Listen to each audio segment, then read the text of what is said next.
Hi everyone, and welcome to Inloco MetaTalks. I'm Inloco Sharky, and I'm your host today. Inloco MetaTalks. This is our series where we bring together artists, curators, technologists, all kinds of creative minds to explore the future of art and culture in the metaverse and way beyond it.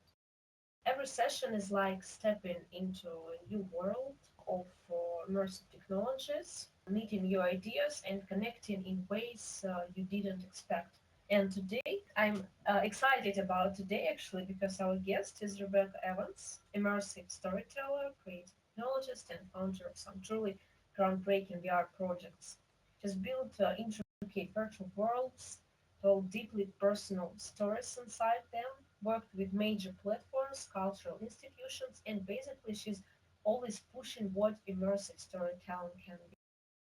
Now, this meta talk is special for two reasons.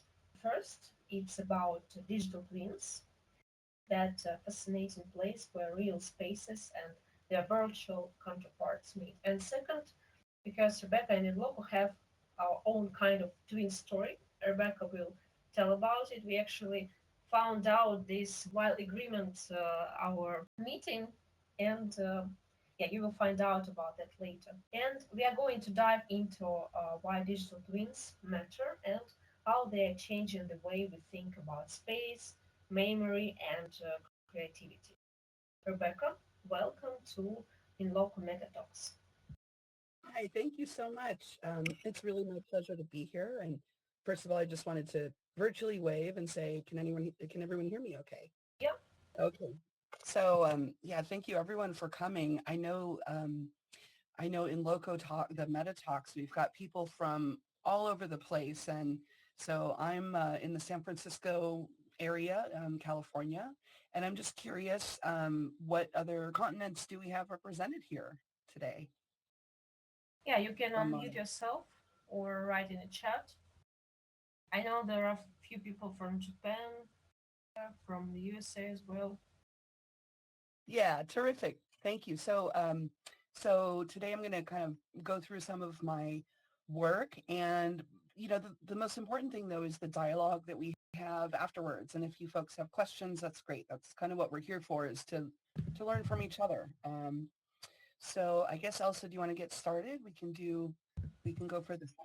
Yeah, I think so. I'm just setting the presentation. Thank you so much, Elsa. So um, I've just got up here a little bit of my background, and I see space a- and our connection to it just kind of constantly beautifully evolving.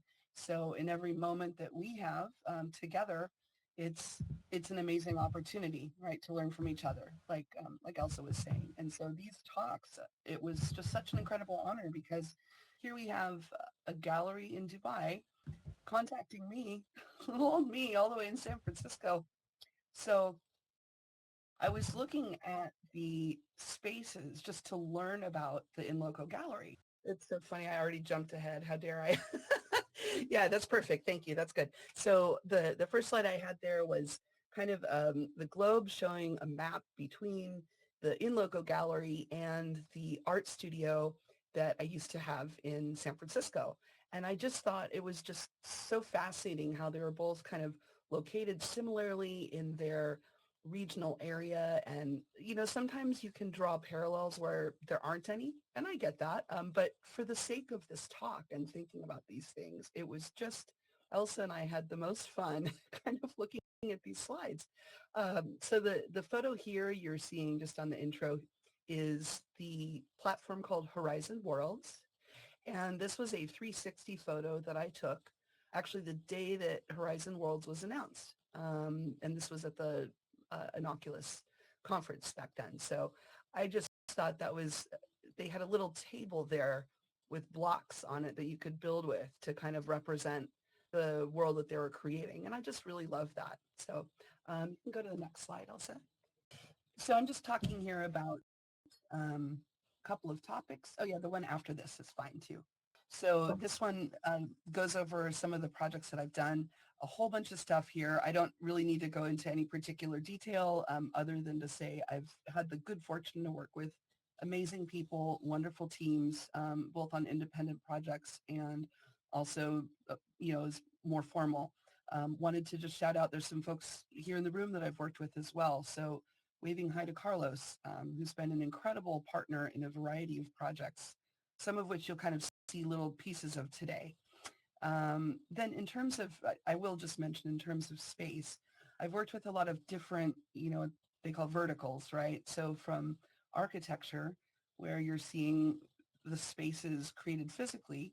I'm not an architect, but I got to help do user experience for a hospital and to learn how people, all the types of people that use that space in a hospital, what they need it for. And those are some of the hardest challenges we have in healthcare settings. They're expensive to make, but also you need to keep people extremely healthy. So everything there is so specifically managed, down to the inch. And what's interesting when we go to build like virtual worlds, it may or may not be that important to have everything exact. So that's something that I want to speak more to today. It's been a lot of fun playing around with. So these are just a couple of the topics here um, that I'm going to talk about, kind of weaving throughout the, the talk here today. And I've done some different experiments over time, just in a playful manner, and not always pre-planned, and just as things flow and evolve. It's the same with my approach to performance. A lot of the work that I've done is more in the immediate and ephemeral. So it's not necessarily recorded. It doesn't last, and that's okay. Um, I think performance and interaction really can just be about you and one other person, and it could be a stranger you wave to on the train. It doesn't need to go any further, but you can still learn a lot from each other. And that's where I want to get into immersive storytelling in a little bit, which is, like I was talking about just there, a contract for exploration. Um, when you're encountering people in an environment where you may be performing, my personal philosophy is only to engage people at the level that they're willing to participate, and not to push too hard, because then it just doesn't become fun and engaging. And then you as a performer are only pushing your own sense onto the other person without making it a two-way dialogue. So I have found that for me to be really gratifying in my work, and also to, meet people at another level, and they get to train you as the performer or as the participant in your own way. The last part we'll talk about is just some of these contextual experiences where we kind of go back into what's the real world. And my take on it is that everything we're doing is real. Of course, we're all sitting here together in this wonderful, beautiful space. I'm going to take a moment to look around. And so that kind of covers the topics for today.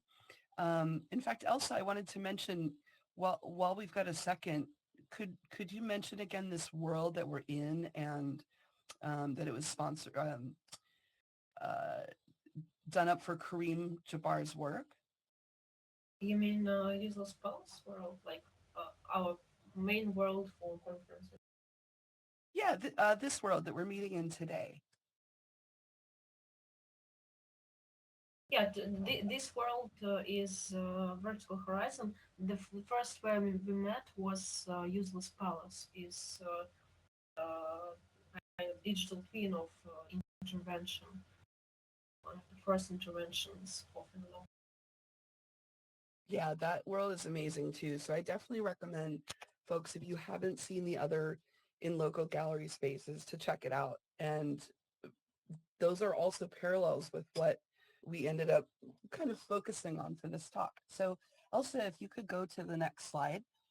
This one's going to Yeah. be a little bit about, I was kind of touching on this one already, which is the parallels between the Inloco gallery and the gallery that I used to have with a large group of people. So you can see that they're both, in these warehouse spaces on the upper left. In the far upper left is my old gallery. You can even see my little window in the far, far upper left. And I know that's funny, but it just roots you to the sense of place. And this was a while ago. This was back in like the early 2000s that we were mostly working there. And then on the right side of all these three photos, you can see the Inloco location. So how fascinating that, these days we can just zoom in on Google Maps and find out about a place you've never been. And here I see it's in one of the Inloco talks was about alleyways and how we can meet up in them and, have interesting conversations sort of from two different perspectives. And I just love this parallel here. So go ahead and go to the next slide if you could, Elsa. Well, so this slide is just, as I was thinking about this talk, I just was organizing into these spaces. This isn't anything official or any new theory. It was just some of the ways I was thinking about these items. And so we've got four quadrants here, time, place, activity, and persona. So this is where, say, if I'm going to create a new project, these are some of the things I've been thinking about as I go create. And again, a lot of my stuff, I'll be very clear, I am not a very technical world builder. I go very quickly. And so you'll definitely see that in the videos that you see here. A lot of the stuff I built so fast and it was so fun. But, clearly if you needed to have a specific digital twin and space, like I was mentioning for a hospital, then of course you would need to be really exact with that down to the millimeter. And in those cases, you would of course want to get ideally the official architectural renderings or drawings for the space if you're going to be creating a space that is in the built environment. So that can be one way to go. But of course, what if you're creating something historical that doesn't exist anymore, or you're trying to recreate something that did exist, but how it looks now? So there's all kinds of ways to sort around how you kind of do these things. The other part is in the bottom right, I talk a little bit about persona. So every time you're in a space, I think the interaction too is based on what you're presenting there as a person, or even as an avatar if you're not in a human avatar. That also will change your experience if you want it to. So I'll just pause here and yeah, so now we'll get into a couple of the kind of experiments that I tried. And a lot of these were in the AltSpace platform. I know that many of you are familiar with AltSpace and that it's been 2 years ago now that AltSpace went away. But I'm going to be talking about that and some activities in Mozilla Hubs. But I'm going to start with actually going back to Burning Man. Elsa, could you go to the next slide? Awesome. Thank you so much. So, all right. This isn't a talk about Burning Man, I promise. But I'm mentioning these things in relation to the topic of today, which is digital twins, and then also gatherings, right? So when I'm talking about Burning Man today, I'm really thinking more in terms of gatherings of humans in a space where they don't usually live. So I think we can draw a lot of parallels to that in the MENA region and, any place where you're going to have a special gathering. Of course, the desert where the Burning Man Festival takes place in Nevada is a rather harsh desert. And as folks here know, you got to be really prepared before you go out there on your own. So one of the things that's important to do is have a map of the city where you're going to be. So if you want to find your friends, you can do that. Um, Burning Man, I first went to in 1996, and it was definitely smaller back then.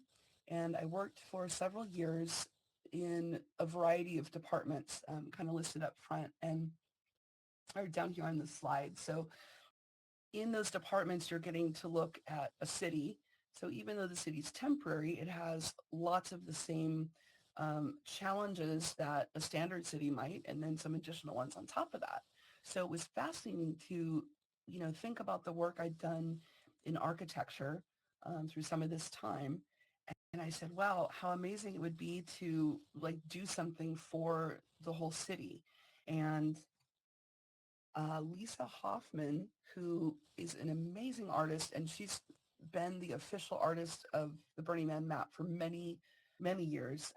So she came up with this idea to create a game in the city map. And so we basically came up with kind of a scavenger hunt. And the idea was that anyone that's on the right-hand side, the pictures that you're seeing are from a little folded paper toy. And this is known pretty much all over the world. And it goes by different names. And a lot of people use it as sort of a fortune teller.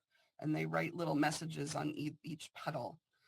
And what we did instead is created a way to move through a map using this. So you would open and say, it would say 4, and then you open it and it would say steps or go 4 blocks. And then it would give an interaction like an icebreaker.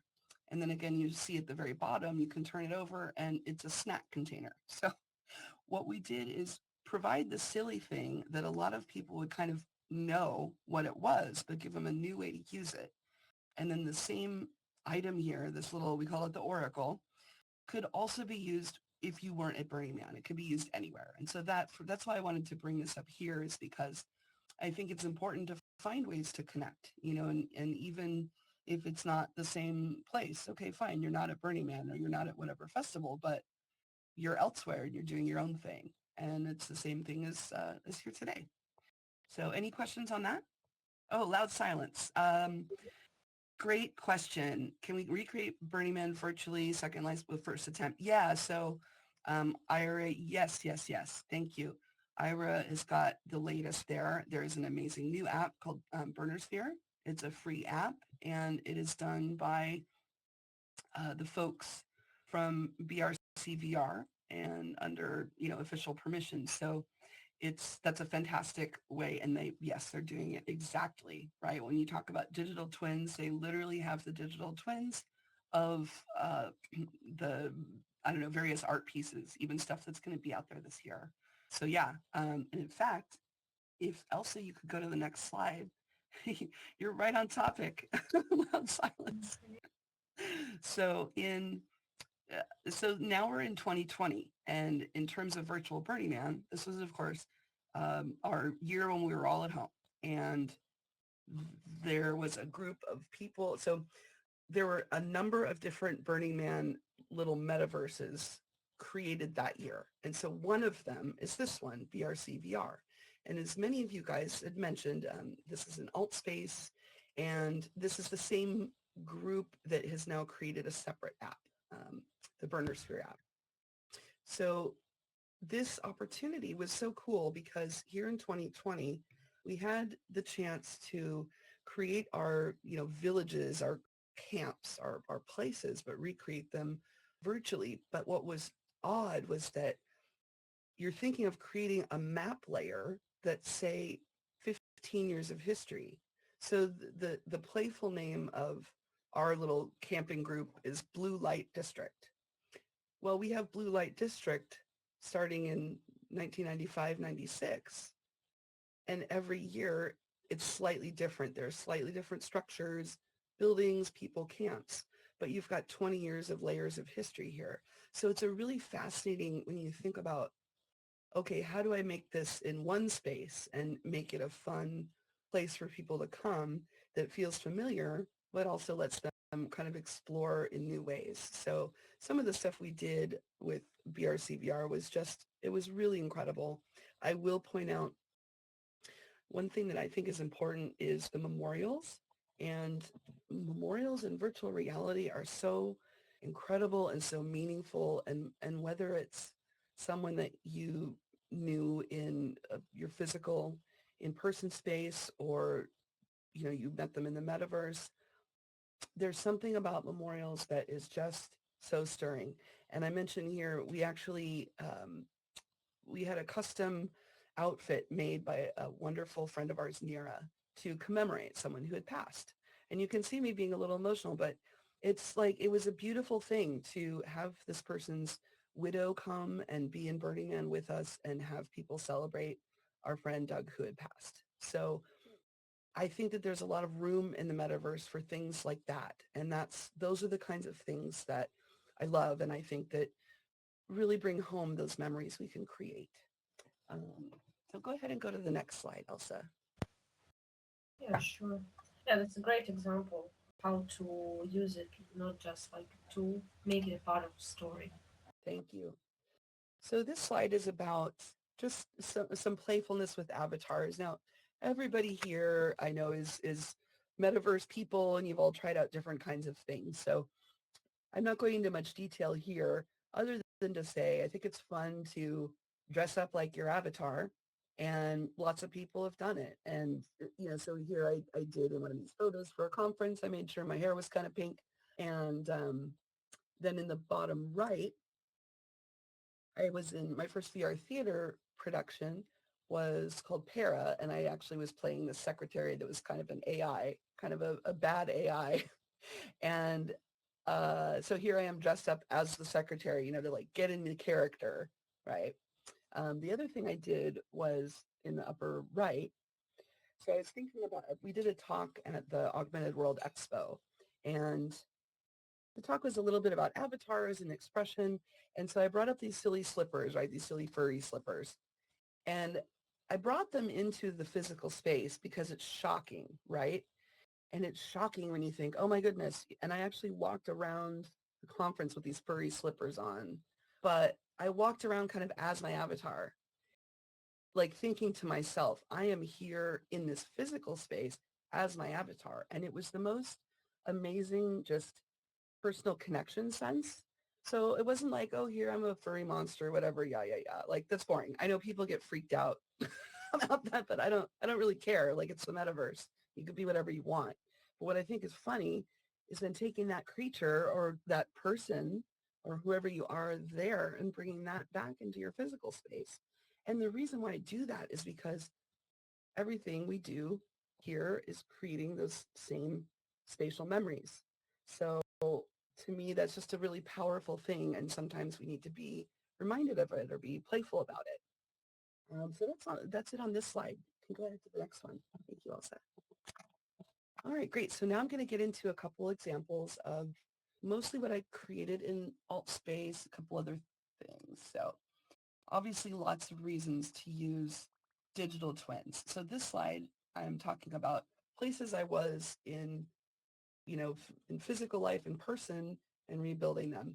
So one of them is a cafe that was my favorite cafe in college. It's actually no longer there. So I rebuilt it kind of around my memories, and I use photos a lot. As you can see in this composite, there's a photo on the left with the bicycles, and I blended it into the 3D model on the right.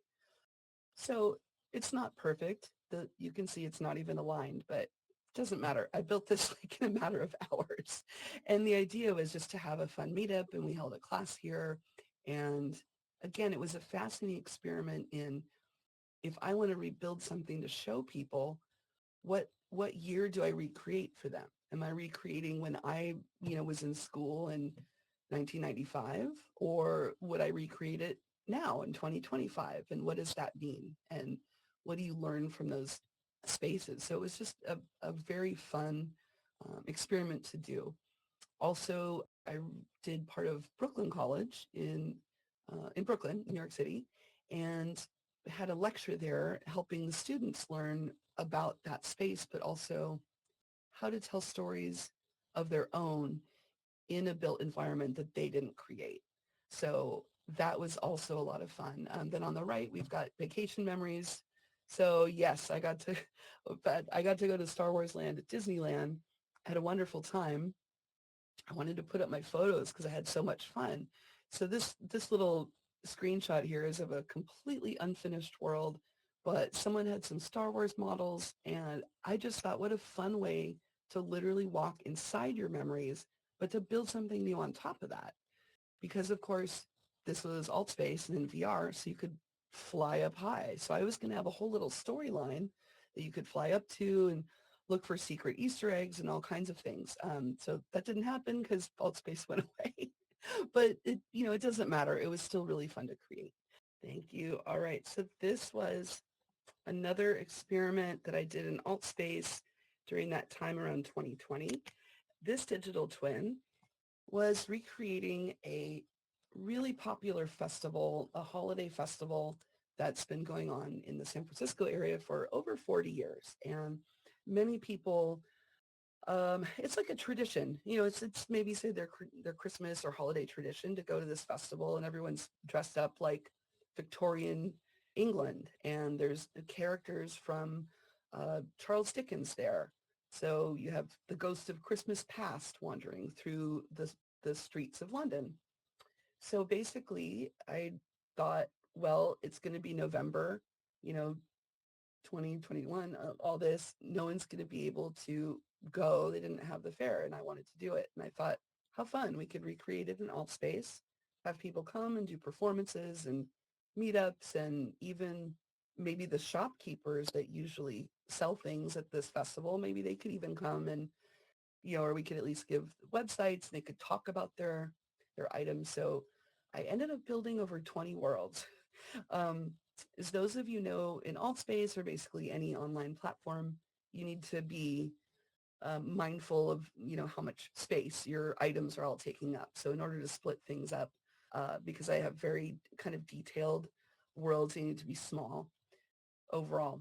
So you'll just see a couple of them here, including in the upper right, the familiar AltSpace template that was an auditorium. So those of you who know it well can see some of that brick wall, and I built it all over the place inside.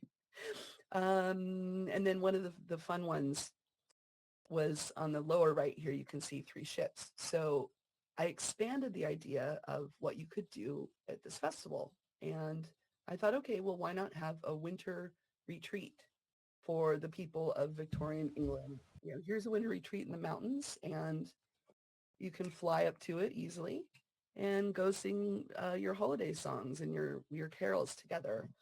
So we did a caroling tour, and I put the words up around the world so everyone knew what the words were.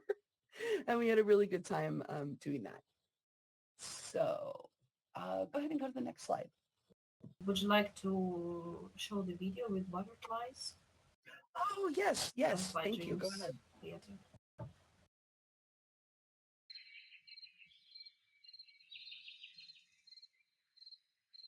So this is a very short little just panorama of a theater that I made for a friend of mine who just did a movie. He came out with a big movie with Dolly Parton. And Dolly Parton, as you know, amazing performer. She's very vibrant and colorful, and she loves butterflies. So this theater I made, it's extra, as they would say. It's over the top. It's got everything going. But I thought, well, where would I want to watch a movie? Where would I feel comfortable and it was fun and palatial and Wow. outside? So this is created for my friend Brendan, who had this movie, and we wouldn't show it, but the idea like, hey, we could have a premiere of your friend's movie in the space. And I just love creating that theater. It also was an alt space, but could be redone. But let's see. So, right. Sorry, I'm going back to the slide. Thank you for showing the video. So yeah, you can see that in the upper left here. And then some of the other examples are what I'm calling metaverse to metaverse digital twins. So it's, yeah, cross-platform marketing, just basically meaning uh, people go to all kinds of different virtual spaces and apps. And sometimes it's not easy to get to the ones where we might be having performances. So for example, PC VR specific platforms like Resonite or Neos VR chat, some of the worlds in VR chat are PC only. So what I wanted to do is for friends of mine who are in the VR theater space, and also who I work with, I wanted to help them cross-promote their shows on different platforms. So these are 1, 2, 3, 4. These are 4 shows that I essentially rebuilt parts of in a different platform in AltSpace in order to um, have a forum, have a panel, and then have an engaging moment that actually stretches the story from beyond the boundaries of its original platform and allows people to engage in a new way with the actors. So I had a lot of fun doing these. In fact, the middle one here the bottom with the house. That's the Welcome to Respite stage. And the house is representative of uh, the main house in the show. And my original idea for this particular setting was to actually have the house and different pieces of it moving throughout the forum. So maybe we'll do it again a different time. But the show is amazing, and you should definitely check out the Ferryman Collective. They have all kinds of things going on, as well as the Meta movie by Jason Moore and team. That's the Alien Rescue shown in the upper right. And they've just come out with a new show. So I'm going to look. It looks like we got a couple questions. Oh, thanks, Sandy Ed, saying please recreate it. Yes, I agree. Yes, absolutely. Butterflies and everything. Agreed. I can't wait. We'll do that. Yeah, I totally agree with Ira and saying yeah, it's fascinating place, and I would really enjoy sitting there and watching some movie, making some cinema club or something. Great. All right, so here I'm calling this metaverse to metaverse digital twins, but now we're moving platforms. So to kind of keep up with the just the previous comment about rebuilding things. On the left, we have two pictures of a world by the amazing Ceciliana Trevino Johnson, and she created this world we called Aesthetic Mobile Division because we both think vaporwave is funny, even though we know vaporwave is so old, but I don't care. So we made this goofy world and had lots of events there. And then, of course, it went away with Altspace. So the last 2 years, I've been focused in the Horizon Worlds platform. And several platforms have also done what Horizon did this year, which is enable you to create with different AI tools. So this year, earlier in the year, I had fun trying out the new tools. And this is just a really simple, again, some basic experiments, took an hour. I thought I want to recreate this world. So on the right, you can see, here's the prompts I did for a skybox with palm trees and a highway. And then, of course, the DeLorean in the bottom right is an essential for Vaporwave. So I see a question in the chat. Oh, yes, with butterflies, yes. Um, Thank you.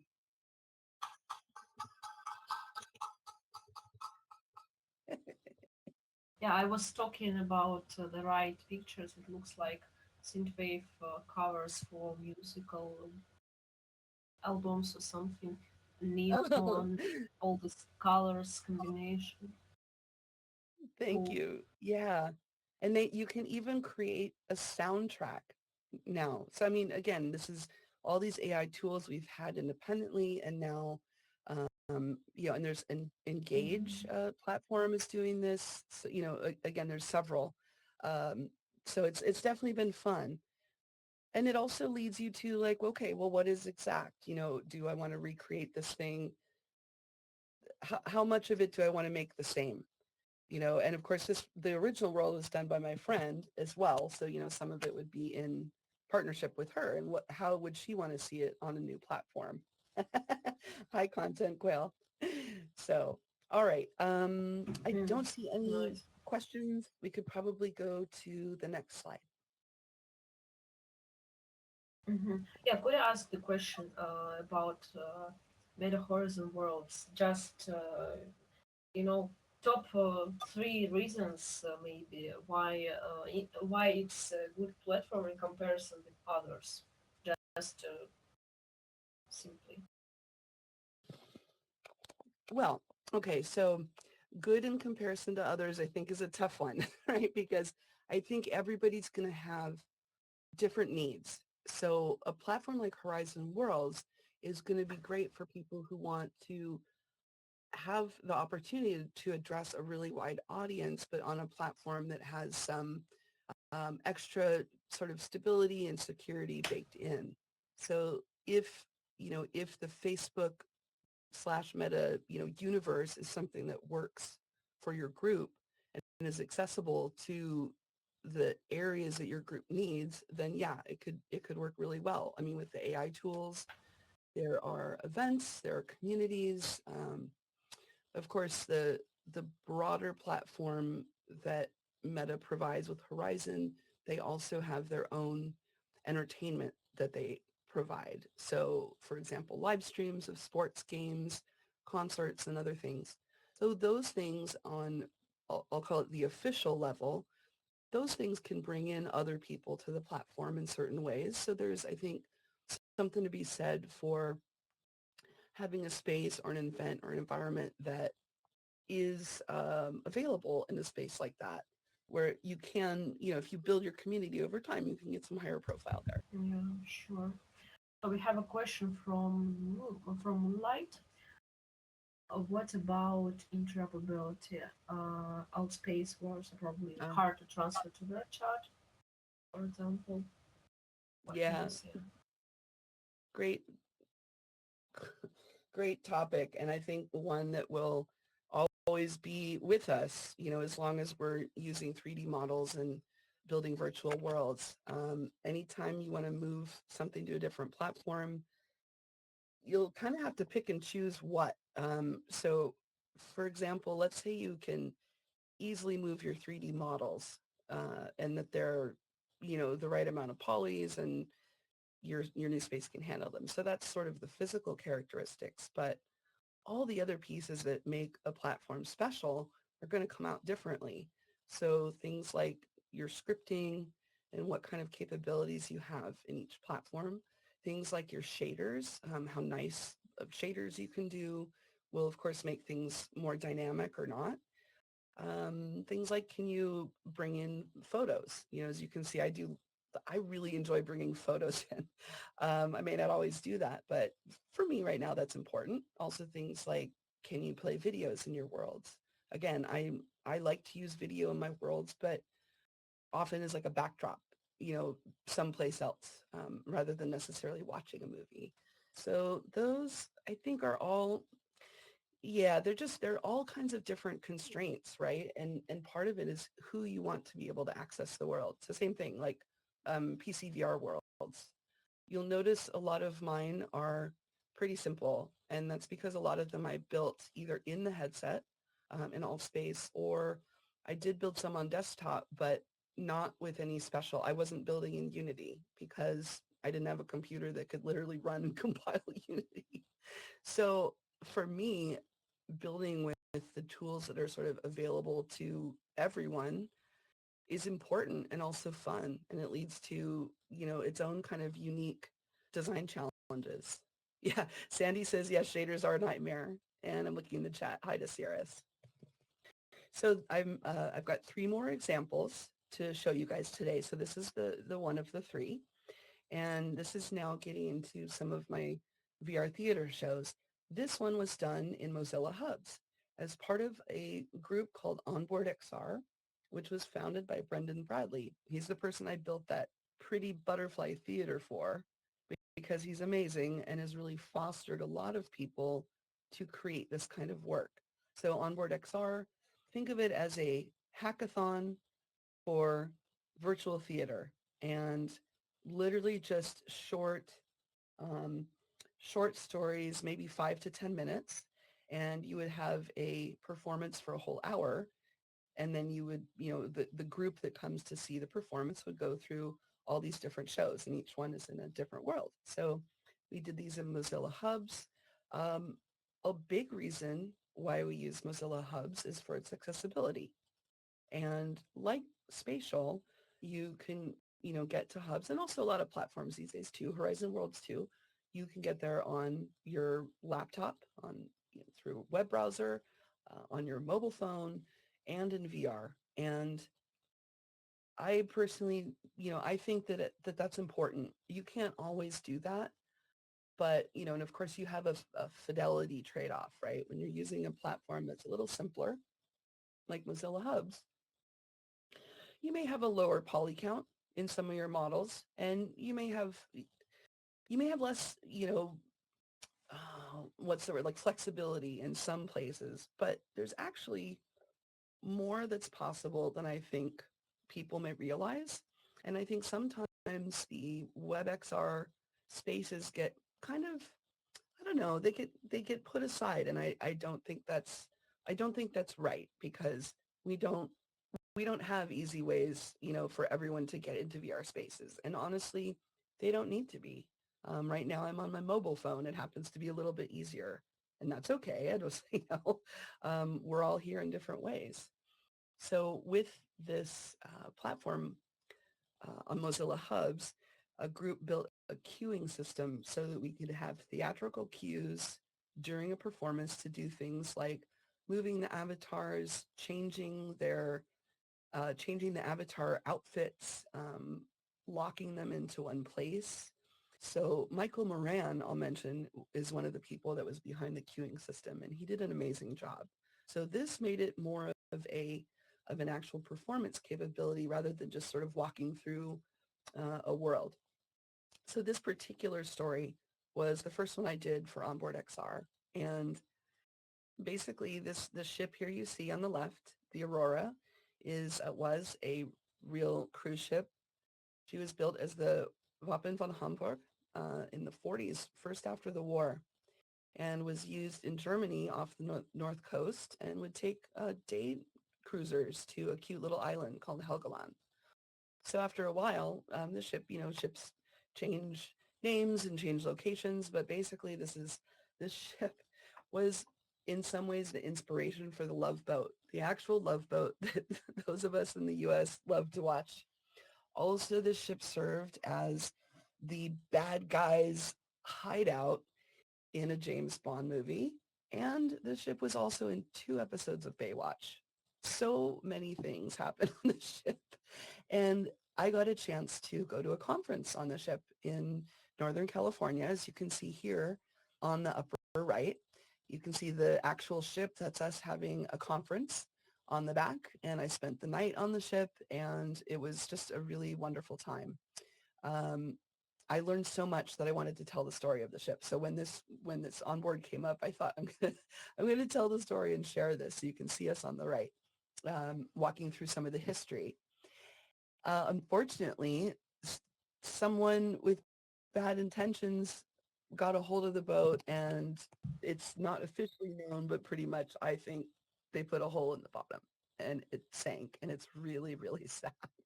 Um, all the more poignant, right? Because when I told the story in 2021, the ship was just fine. Um, and now it's gone. So, and guess what? Mozilla Hubs is gone. I don't, it's so Wow. much to go through, right? But it's poignant. But I loved it. And I'm glad I was able to tell the story. And we had a great time because the characters we made, one of my characters was the ship. She spoke as the ship. So she Wow. was like, stop leaving trash on me. She was very funny. Okay, go Fascinating. ahead and go to the next slide, Elsa. And I have a video of this. Yeah, sure.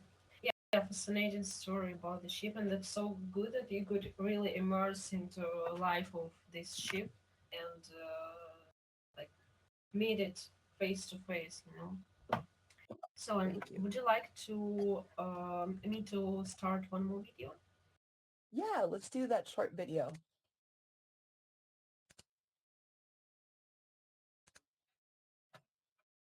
And while we're doing that, I'm just going to shout out on to the YouTube. Hello to Carlos. Hello to Elena Beth. Great to see you.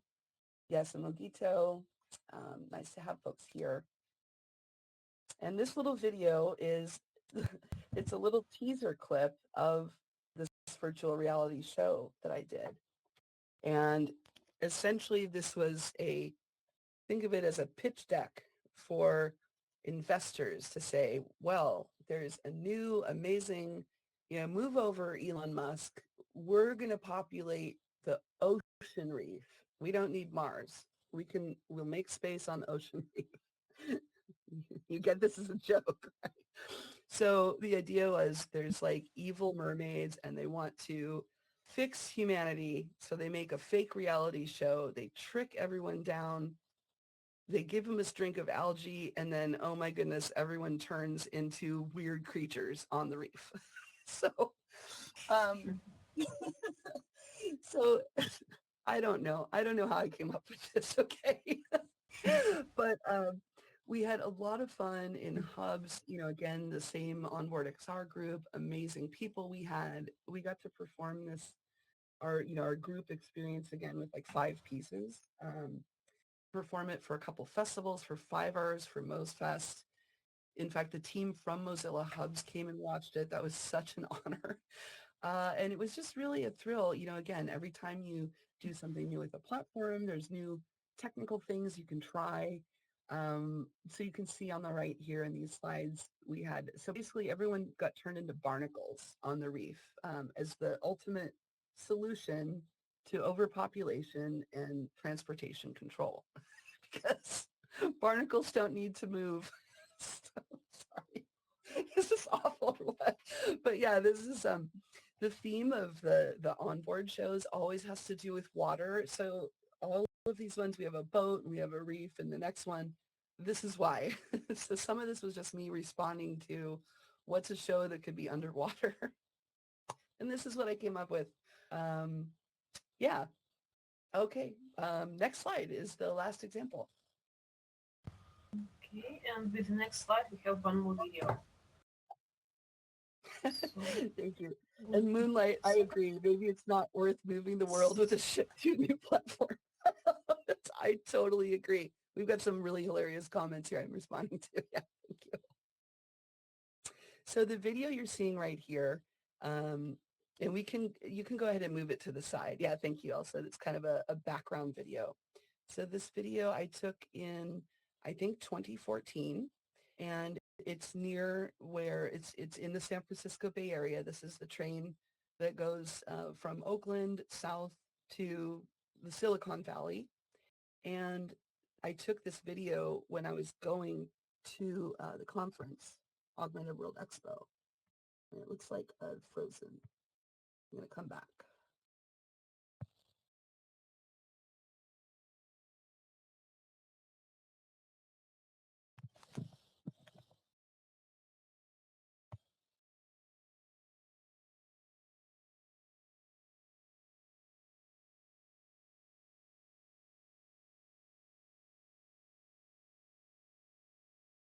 This video can look, I mean, it's kind of boring, right? It's just salt flats, but maybe you've seen some shacks that we passed by.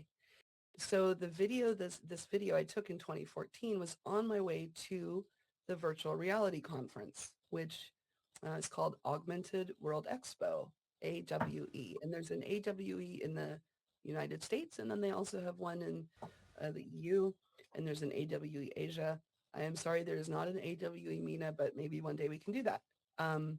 So this area is clearly kind of a sunken marsh, and for a while next to these railroad tracks was a small village of people that people would stop the train and they had a holiday. There you are. There's there's some truck, but the people would have a holiday and make their cabins, and the train would stop and say, 1900, and people would have a party in their little cabins and they would fish.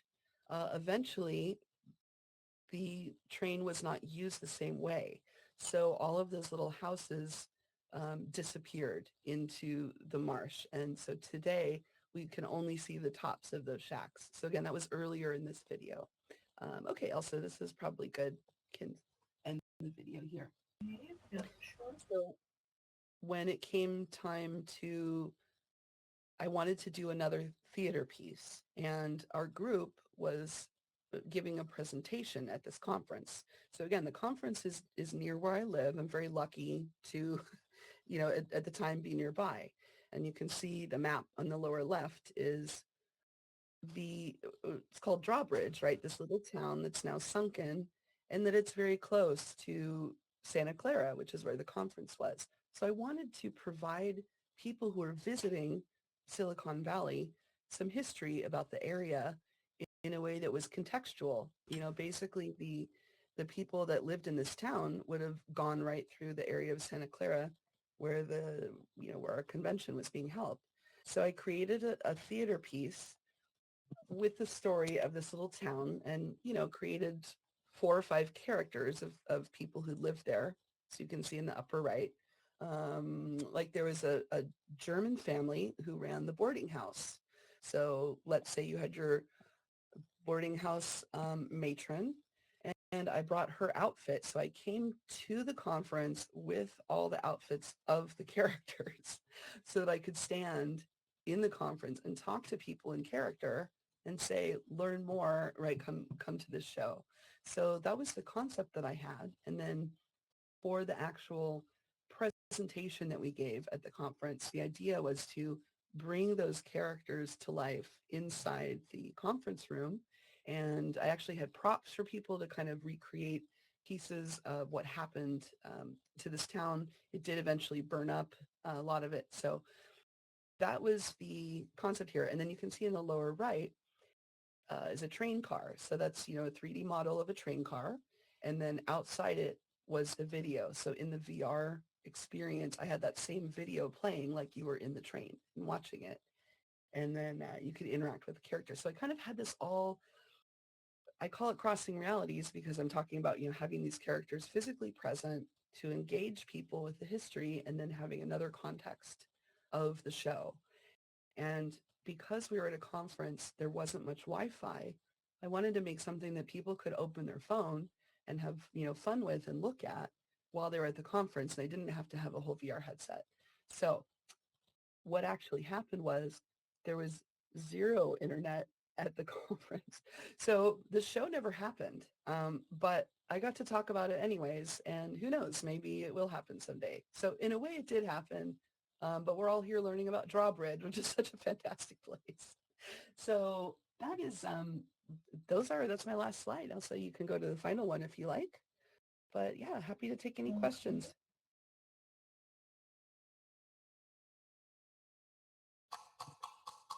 Thank Thank you. you. Thank you. Yeah, except this slide. I mean, yeah, all the links are on the left, by the way. If you want to go to LinkedIn, X, or IMDb, or YouTube, whatever, all the five portals are on the left.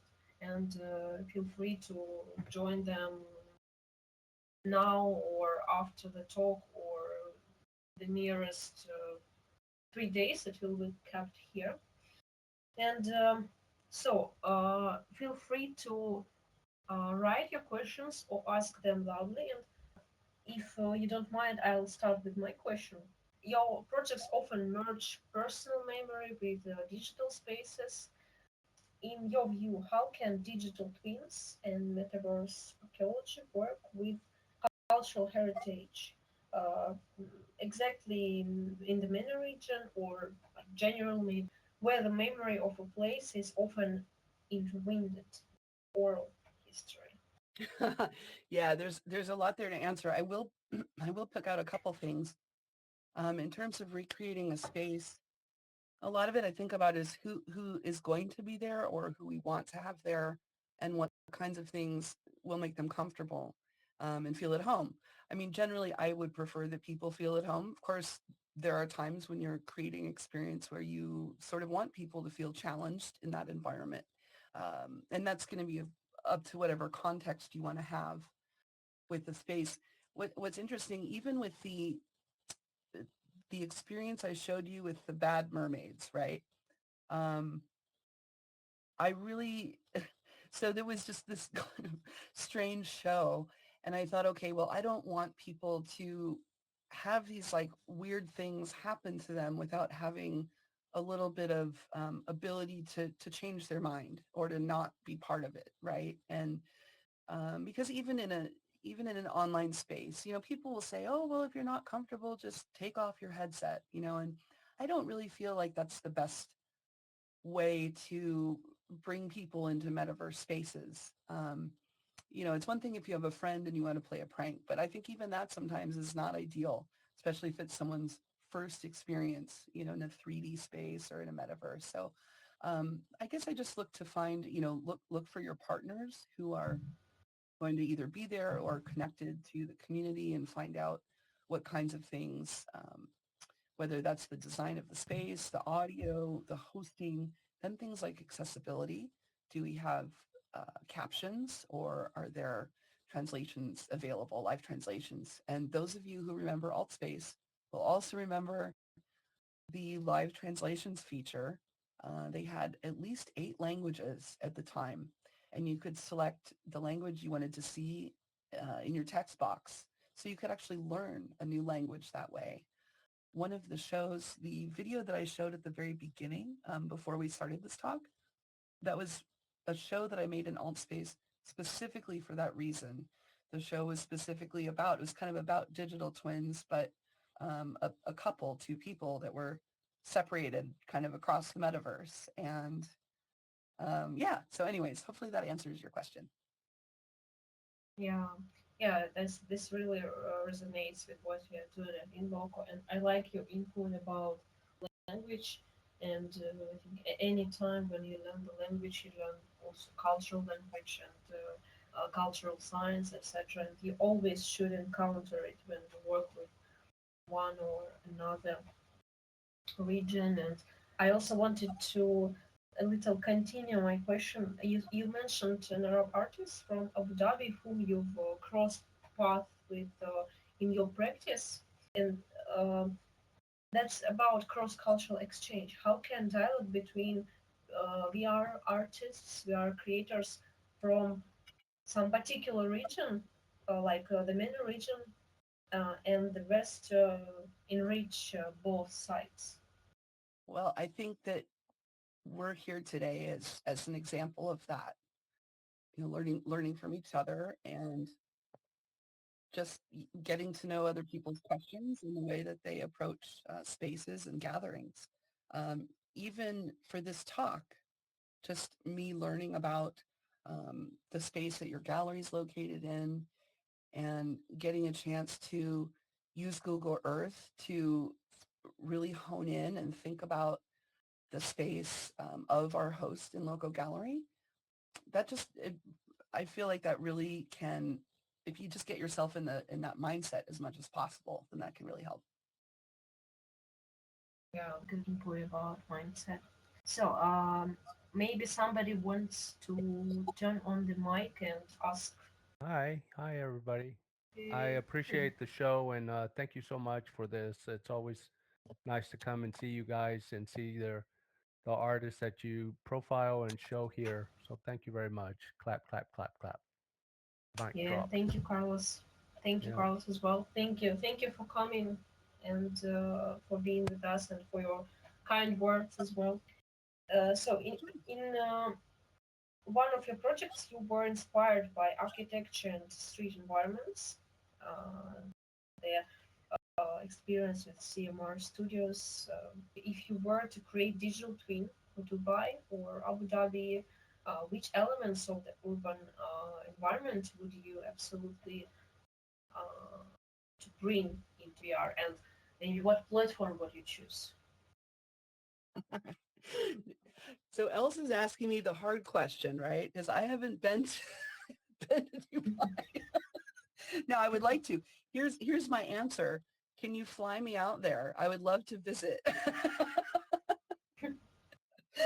Yeah, you know, it's a good thing. a digital twin. So here's the thing. I'm just one person, and so any digital twin that I make on my own is going to be just a small thing, right? Unless you're really pulling in full map data. So actually, this is a good, I think, moment to mention a different platform that's called RP1, and they are WebXR based. So it's a URL that you can get to, again, phone, PC, or VR. But they've got essentially a digital twin of the Earth, and they're using data from OpenStreetMap. So it's, kind of like Google or Apple Maps data, but it's an open version of it. And their platform is on a digital twin of Earth. So you can, meet at a certain location map point. You can even meet on Mars, fly over to Mars. So I think some of those things could be interesting as well to look at.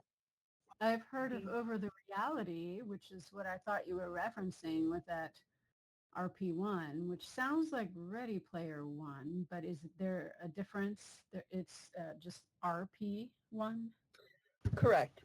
You're making correct linkage with what their name refers to, but they're not officially, you know, part of the Ernest Klein book or anything like that. Okay, and so it's separate and discrete from Over the Reality and what they're doing, which is also an XR digital twin of the Earth. I'm so fascinated. I don't think I've heard of the one you're mentioning, so I'm going to write that in. It's called Over the Reality. Yes, Ira knows some builders from there. Carmen, right?